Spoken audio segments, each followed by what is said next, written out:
Rajkot police commissioner Shri Brijesh Kumar Jha, additional CP Shri Mahendra બગડી સાહેબ તેમજ zone DCP zone 2 Rakesh Desai સાહેબ દ્વારા અવારનવાર રાજકોટ શહેરની આજુબાજુના જિલ્લાઓમાં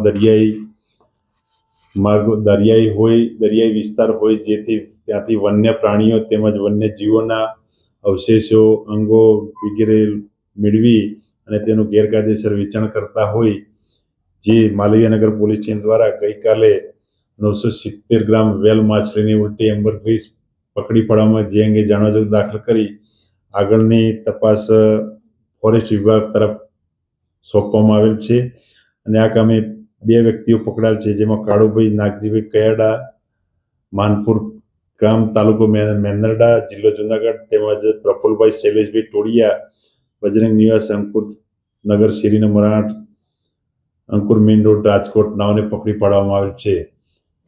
અંદાજિત કિંમત કેટલી હશે? તેની અંદાજિત 970 ગ્રામ જે વેલ માછલીની ઉલટી એમ્બરગ્રીસ પકડવામાં તેની કિંમત 97 લાખ રૂપિયા જેટલી હાલની બજાર કિંમત ગણાય છે. પ્રાથમિક વિગતમાં કોને વેચવાના હતા કઈ સામે આવી છે? ના, હજી સુધી કોઈ પ્રાથમિક વિગતમાં બહાર આવેલ નથી, પરંતુ તે ફોરેસ્ટ વિભાગ દ્વારા ઊંડાણપૂર્વક તપાસ કરી આગળની વધુ તપાસ કરશે. અંતિમ સવાલ, આ ઉલટીનો ઉપયોગ ક્યાં થતો હોય છે? ઉલટીનો ઉપયોગ મેડિસિનમાં તેમજ પરફ્યુમ સેન્ટ બનાવવા થતો હોય છે.